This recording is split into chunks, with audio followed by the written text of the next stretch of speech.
yeah, those are like the most significant projects, but we also have many other projects, like small projects that help civilians, for example, to avoid mobilization, because Putin now forces people to go to the war. He forces men to go to the war. So we provide them legal assistance in order to avoid it. And we have a project that is called Free Navalny. We try to raise awareness about the issue of conditions for where they keep him in a solitary confinement and torture him. So we raise awareness on this topic and many, many other different small projects.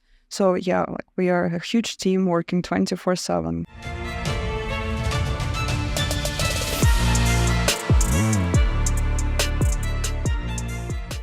Hey everybody, welcome to the What is Money Show. I am thrilled to have you here joining me on my mission to help shine light on the corruption of money. Now, if this is your first time listening to the What is Money Show, I strongly recommend that you go back to episodes 1 through 9 first, which lays a lot of the groundwork for many of the concepts that we explore on the show. These first 9 episodes are my series with Michael Saylor, and thousands of people have told me that this is the best podcast series they've ever heard, hands down, and that it was instrumental to their understanding of money and Bitcoin. So if you're looking to start a deep dive into the nature of money, I don't think there's any place better that you can start other than episode 1 of this show. Now, a little bit about this show and how it makes money. The What is Money Show is 100% sponsor based. So all of our revenues are derived from direct sponsorships. And I strive to be very selective about the sponsors that I work with, specifically only using sponsors that I use personally, and also choosing sponsors that have values which are well aligned to the values expressed on this show, such as freedom, education, self-sovereignty, etc. So what I'm going to do now is a few ad reads right at the top of the show, and then I'll do a few more ad reads in the middle. And I hope you'll take the time to listen to them, as again, these are hand-selected sponsors, and I think you'll like what they have to offer. Today's podcast is brought to you by In Wolf's Clothing. Wolf is the first startup accelerator dedicated exclusively to the Bitcoin Lightning Network. 4 times per year, Wolf brings teams from around the world to New York City to work with like-minded entrepreneurs, pushing the boundaries of what's possible with Bitcoin and Lightning. The program is designed to help early-stage companies achieve product-market fit, develop their brand, secure early-stage funding, and grow businesses that help fuel the global adoption of Bitcoin. So go to wolfnyc.com to learn more about the program or apply. Again, that's Wolf NYC, WOLFNYC.com. Anna Chekhovich, welcome to the What is Money Show. Thank you for having me here. It's really good to have you. We are sitting in Oslo for the Oslo Freedom Forum, an event you'll be speaking at tomorrow. And this is an event focused on human freedom and flourishing.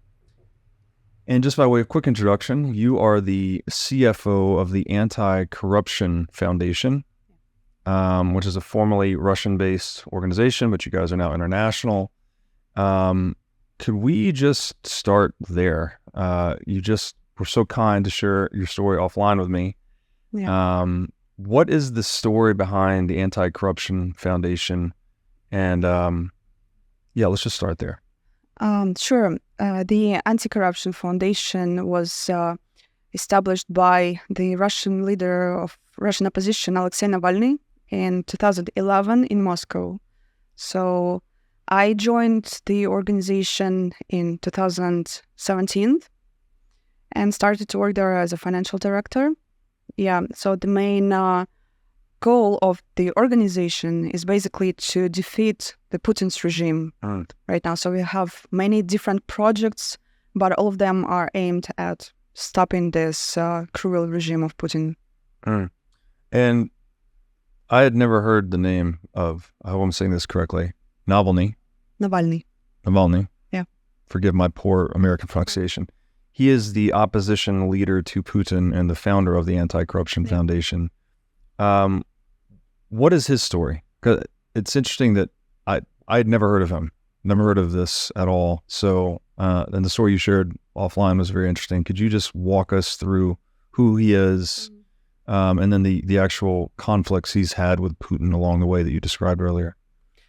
Alexei Navalny is leader of opposition for a very long time, and he's a face of a Russian fight against the regime since the beginning almost of the Putin's regime. Yeah, but he became quite famous when he participated into the elections of mayor of Moscow, and he really gained a lot of support, and he won a second place during these elections, and it became obvious for the regime that Navalny is a very strong political figure. And after that, in 2016, he announced his participation in the presidential elections. And during the presidential campaign, 2017 to 2018, he gained a lot of support, like really millions of Russians realized that there is an alternative to Putin, because before that, there was no alternative. And Navalny, he created such a strong campaign, and he traveled throughout the country. He met people like in real, which Putin never done in his life. Putin never met with real people. And Navalny, he traveled, he met people, he talked to them, and he gained a lot of support. And he was so powerful and so strong that Putin even didn't allow him to become a candidate for those elections. So Navalny didn't even have a chance to be elected. So yeah, and after that, there was an assassination attempt by the regime, because when they realized that he's too strong, they decided to get rid of him, and they did it to all of Putin's opponents, all the time. And he became a victim of assassination attempt when Putin's people tried to poison him with Novichok, the chemical nervous agent that kills you very fast, and after it kills you, they cannot find it in your blood. So after that, Navalny survived after this assassination attempt, and he got his treatment in Germany. He was in coma, but he survived, and after that, he decided to come back to Russia and to continue his fight, because he's a Russian citizen and he has the right to be in his own country, to be with his people. And he wasn't scared to go back. He just came back. But of course, he was arrested immediately at the airport under a fake fabricated criminal case. And they took him straight from the airport and put him in jail, where he's still now. It's been 3 years already that he's in prison. And they keep him in terrible conditions. Most of the time, they keep him in solitary confinement prison cell, where they torture him. So yeah, and that's basically the story about Navalny himself. Yeah. But his foundation, we're still alive. We continue our work, and we had to move from the country, and now we're outside of Russia. We live in exile. But we continue our work, and we fight for Navalny and for his freedom. We try to, not only for his freedom, there are many political prisoners in Russia, and we try to raise awareness on this issue among European authorities and civilians, and we try to make them, to free them, to force the government to release them. Yeah, it's powerful story. You said too, was the poisoning, right? Yeah. Poisoning before flight, and then the flight was grounded, and they were able to purify his blood, and they detected that agent. Yeah, that's true. That Yeah. Putin's people are infamous for using, because it's undetectable if it kills you, right? It kills you, and then it's no longer in your blood. Actually, the whole story was recorded. There were people around him, like his team, and they all used their phones, so everything was recorded. And then this story was there was a movie made, a documentary movie that is called Navalny, that was made by CNN together with HBO. And that movie just won an Oscar this year. It won an Oscar for Best Documentary. So if anyone is interested, you can just watch the movie. It's about everything, how he was poisoned, how he came back and was arrested. Wow. And by the way, now Navalny, after he survived, he found his poisoners. He found those people who poisoned him. Yeah. And he even called one of them and had conversation with him by the phone. And the guy didn't understand that it was Navalny, and he really told the whole story about the poisoning. Wow. Yeah, and everything is in the movie. It's insane. Oh my God. Yeah. Wow, that's an incredible story. Okay, so he goes to Germany to get treatment. He then comes back to Russia. He's immediately seized at the airport, and he's been imprisoned for the past 3 years, largely in really horrific conditions. You mentioned solitary confinement, a very small cell. He can't even lay down, often tortured. Yeah. These are like the harsh realities of the world, that places in the world that are not free, right? So this, one of the things we talk about a lot is like the sanctity of the free world and what we must do to defend it and protect it, so we don't get into situations like that. Now, you as the finance chief, I guess let's first maybe talk about the work you guys are doing, because you said you do these video investigations. Yeah, it's one of the main projects that we have. And you also have one of the most popular Russian-speaking political YouTube channels. And you're also publishing lists of individuals that are supporting the regime in one way or another. So could we just talk about a bit of the work you guys do at the Anti-Corruption Foundation? Yeah, sure. We have major opposition projects. One of them, as you mentioned, anti-corruption investigations. We have a very strong investigation team, and they're really famous all over the world. And they create high-quality investigations about the corruption of Russian authorities, oligarchs, even Putin himself, and they expose all of their corruption crimes. And we have a YouTube channel. Those videos are Russian-speaking, but they all have English subtitles, so anyone can have access to it. Another project that we have that we started after we left the country, because we are not inside the country, so we need to have some tools in order to spread information even more than before. So we started a YouTube channel that is called Popular Politics, and it's a huge media outlet. It's not only YouTube channel. We're available on every social network, and we broadcast almost 24/7. We have different formats. We have interviews, news, online broadcasting, different political shows, and we try to raise awareness on everything that is going on right now in Russia, about the war in Ukraine that Putin started, and everything significant that is happening right now. And of course about political prisoners and about Navalny, and we act under his name, the name of Navalny. Yeah, and about the list of the names, we created a list of names of those people who must be sanctioned, who must be targeted personally. We call them war enablers. Those people who just support Putin and his regime and the war. It includes not only Putin's closest circle, it's everyone, celebrities, I don't know, their relatives of oligarchs, and everyone who helps Putin to maintain this regime. Yeah, those are the most significant projects, but we also have many other projects, small projects that help civilians, for example, to avoid mobilization, because Putin now forces people to go to the war. He forces men to go to the war. So we provide them legal assistance in order to avoid it.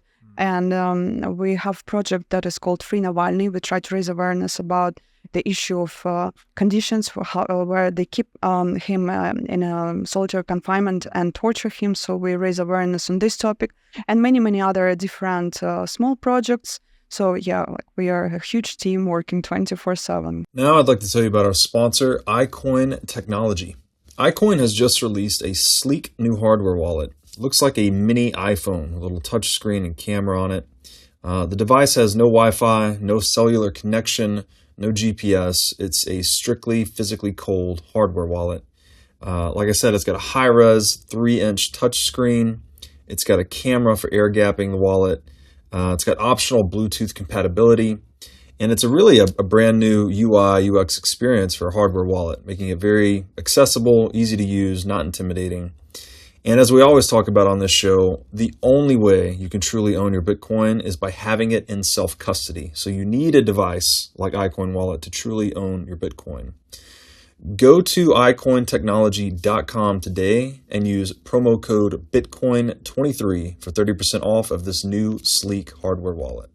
Now I'd like to tell you about our sponsor, the Gold Investment Letter.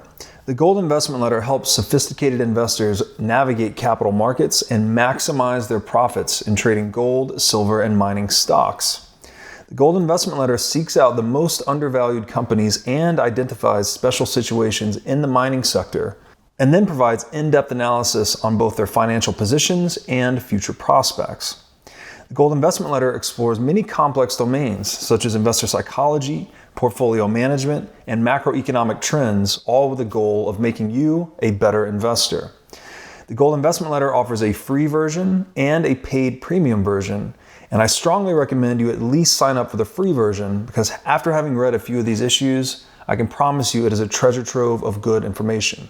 You can sign up for the free newsletter today at goldinvestmentletter.com.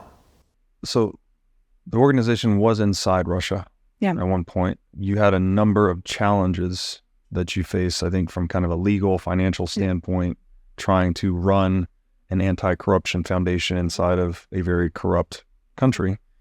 And you've since now departed. The organization is now outside of the country. Could you just walk us through that? Like, what was it like operating this organization inside of Russia? What were the challenges you faced? And then how did you ultimately move outside of the country? Yeah, sure. While working in Russia, one of the biggest challenges that we had was the challenge of financial system, because the government very quickly realized that it's a tool, a very simple tool that they could use in order to attack us, banking system. I think you said it was like depriving people of oxygen. Yeah, Sam, if they take away our financial tools, they deprive us of oxygen, because you can, if you want to do anything, you should pay for it. If you have an office, you should pay rent. You have employees, you should pay salaries and taxes and everything. You cannot pay for everything with the crypto, because there are so many legal entities that only accept fiat. Mm-hmm. So you should have access to banking operations, and the government realized it very, very quickly, and they started to use this tool. They started to block our bank accounts, and I remember when it happened for the first time. It was 2019. I was just working at my working desk doing my usual tasks, and I refreshed the online page of our online bank, mm-hmm. and there was a negative balance of almost minus 1 trillion rubles, which was around 13 billion euro. It was like minus 999, and like a very long number. And I even screamed. I was like, "Oh my God, what's going on?" Because I was supposed to pay salaries that day, mm-hmm. and that was I found out on our bank account. And I called the bank immediately. I asked them like, "What's going on?" And they just told me, "Your bank account is under arrest." I say, "Why? Like, can you provide any documents proving this fact?" Mm-hmm. And they say, "No, we don't have anything." And we were like, well, how come? How is it possible? And the very next day, we found out that there was a new fabricated criminal case against our foundation, mm-hmm. but they blocked bank account 1 day before the case, before the court's decision. So they just did it unlawfully. And it was based on someone's call or someone's demand. Someone just told to block the bank account. So they just did it unlawfully. So the bank was colluding with the regime. Wow.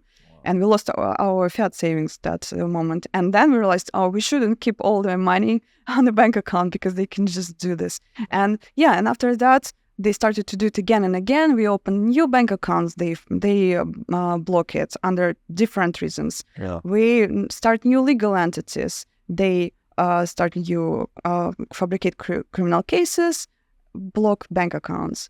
So when we started the presidential campaign and crowdfunding campaign to support it, we began using Bitcoin. It was 2016 because we realized that the government was going to attack us, and some of the donors wanted to remain anonymous because some are scared to support Navalny because Navalny is the main threat of Putin.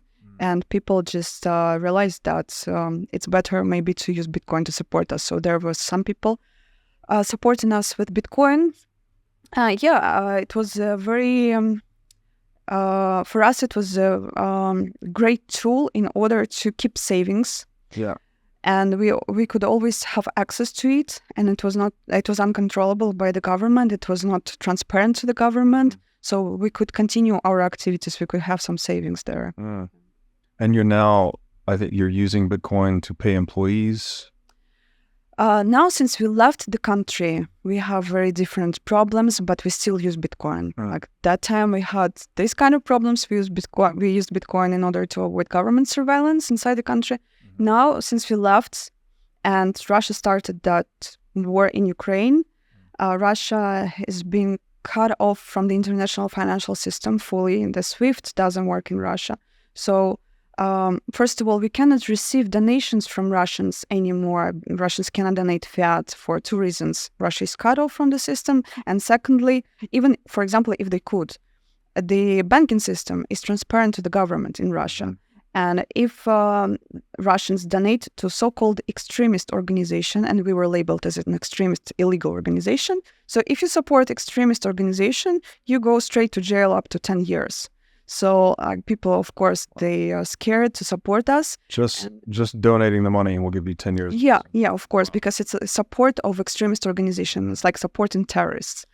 So of course, in this case, people prefer to use Bitcoin in order to support us financially.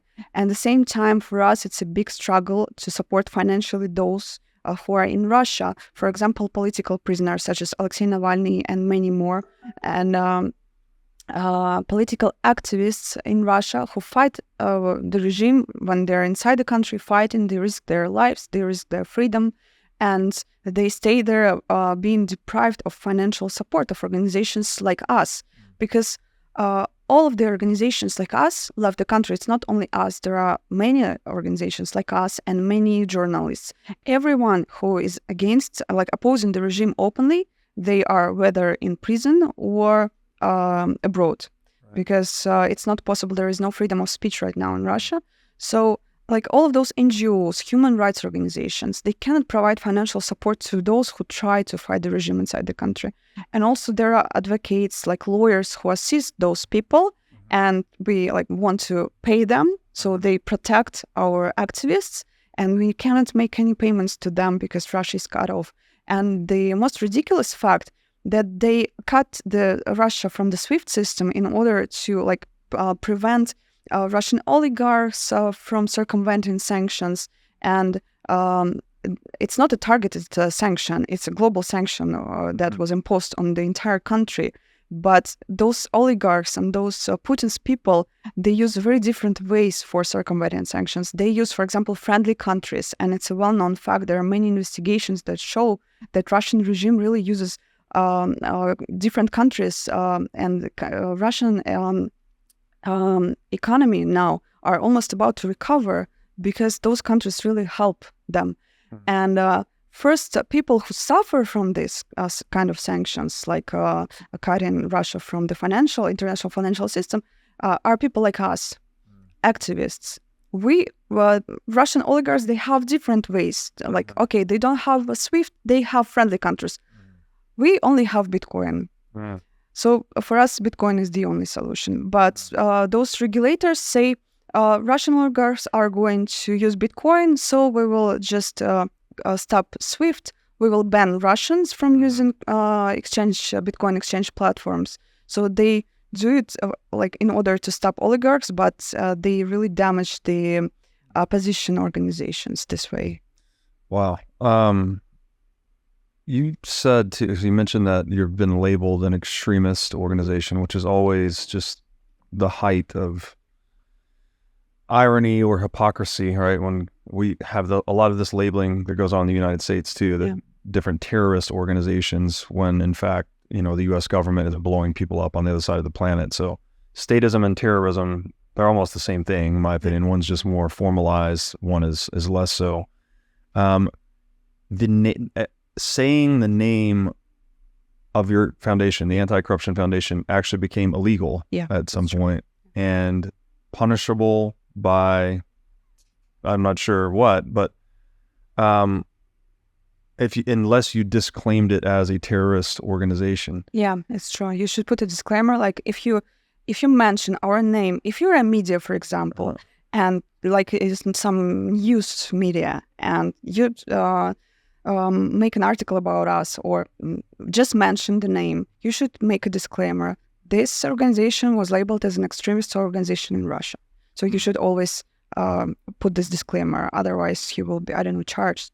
Do people buy into that in Russia? Do they actually think that you're an extremist organization, or do they kind of see through it and just go along with the lie? We make our independent surveys. Like we call Russians, we talk to them, we ask them. So from what we see, people understand everything clearly, what is happening. Yeah, because like in the last couple of years, every organization like us became an extremist organization, just like that. In 1 year, all of them. So something is wrong with that. It's not just us, like many of them. Or foreign agents law, for example. It's also ridiculous. It's the way how they attack us by labeling us as a foreign agent.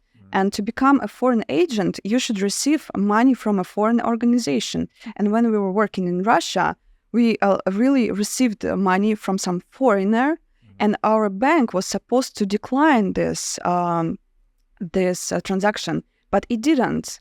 And money got to our bank account of our legal entity. And we immediately were labeled as a foreign agent organization. And it was so funny because at that moment, I was just, walking in the street, and my boss texts me like, "Hey, have we ever received any foreign money?" I said, "No, let me check." I took my laptop out, I checked our online bank, and I see like a couple of weeks ago, we really received some money from a foreigner, and the bank wasn't supposed to let it happen. Wow. Yeah, and okay, I immediately sent the money back to the sender. So we don't have any foreign money anymore. We sent it back, but no, they didn't remove the label. And after they label you as a foreign agent, you should make every 3 months, I think, insane reports. And like it's a bureaucracy that they create that you cannot really go through this level of bureaucracy, and they just destroy your legal entity with this tool, first of all. And secondly, of course, when every media, when they mention you, they should say that you're a foreign agent or extremist organization. In the minds of people, it stays at some level, it's programming, and in the end, they're like, "Oh, okay, those foreign agents, and they must receive money from abroad." Yeah. Wow. Yeah, it's crazy. Now I'd like to tell you about our sponsor, Wasabi Wallet. With Wasabi Wallet, you can receive, send, and store Bitcoin privately. In Wasabi Wallet, your transaction history and wallet balance are completely hidden. Wasabi Wallet is easy to use, all of its privacy features are built in by default, and it works with any amount of Bitcoin. Wasabi users can make CoinJoin transactions together with BTC Pay server users or Trezor Suite users. For BTC Pay server users, they can make payments directly inside of a CoinJoin, and for Trezor Suite users, you can make CoinJoins directly on a hardware wallet. These features result in fee savings and security improvements for both sets of users. So go to wasabiwallet.io today to download the state-of-the-art Bitcoin privacy wallet. Now I'd like to tell you about our sponsor, Casa. Casa makes it simple to buy and secure your Bitcoin without wondering whether you're doing it right. Specifically, Casa provides a multi-key custody solution, which is by far the most secure way to custody your Bitcoin. Now, when I talk about Bitcoin being theft-proof money or inviolable private property, a multi-key custody model is exactly what I am talking about. Using multiple keys lets you maintain full control of your Bitcoin while also giving you redundancy in case you lose one of the keys. It's also the best way to secure your Bitcoin for inheritance planning purposes. So go to keys.casa, that's C-A-S-A, today to sign up and use discount code BREEDLOVE.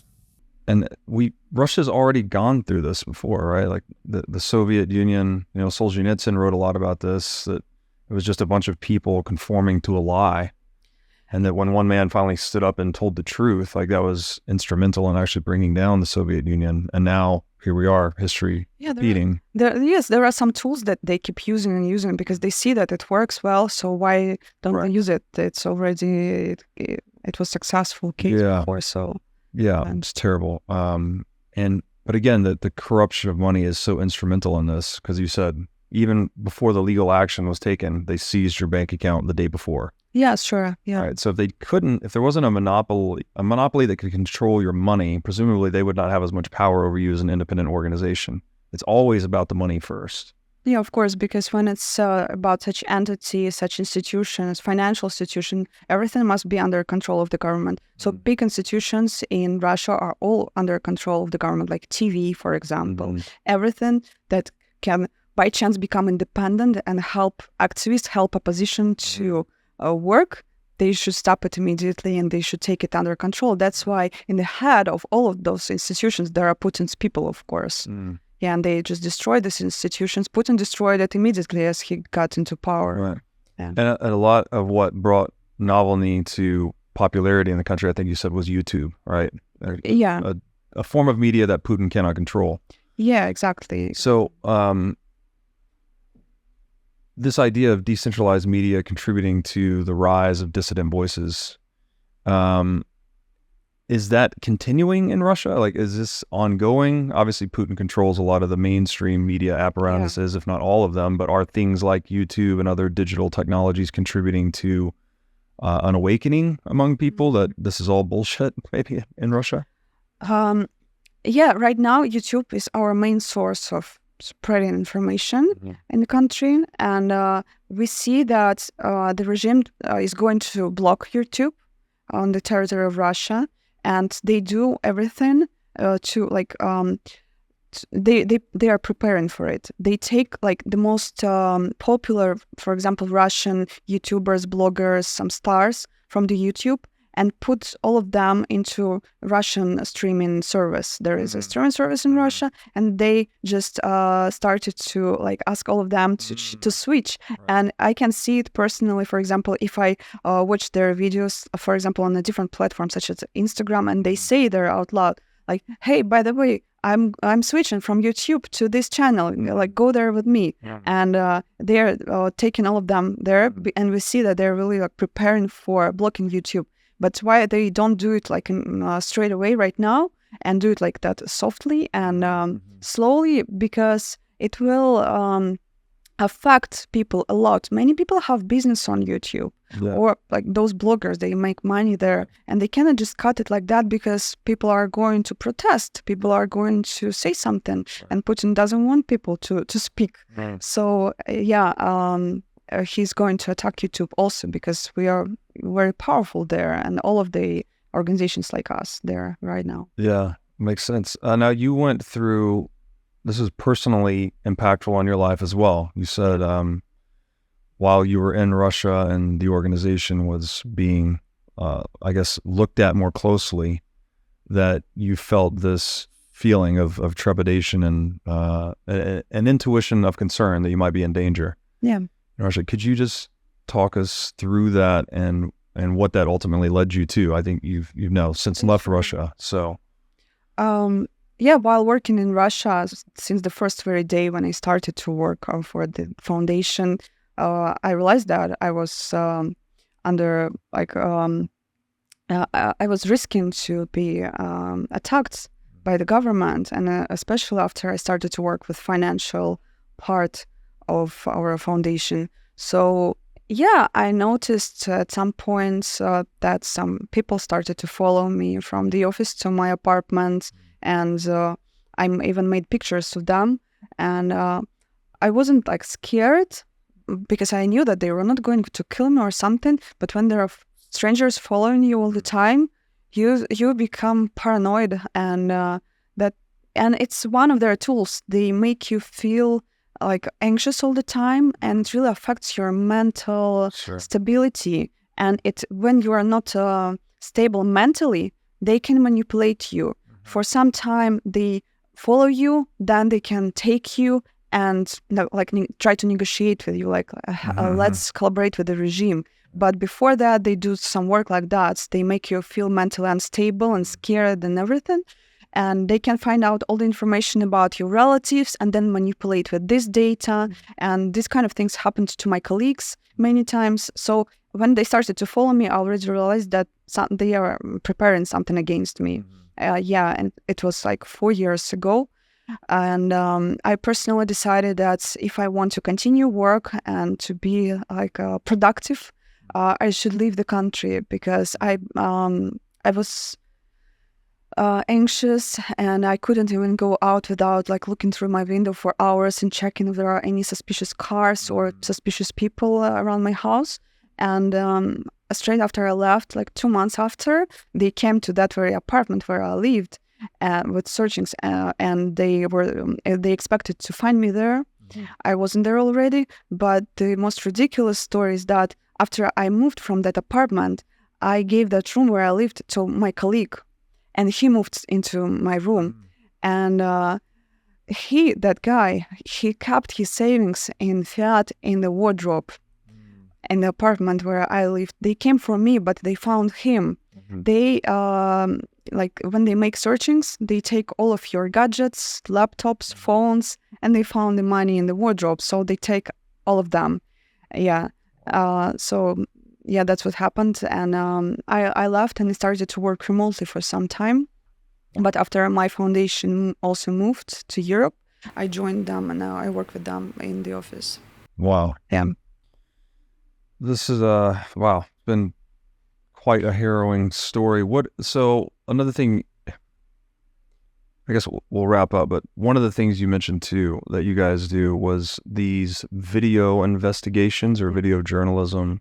Some of them looking at the real estate assets held in other countries by these oligarchs or Putin. Yeah. You talked about the palace, this infamous palace that Putin has.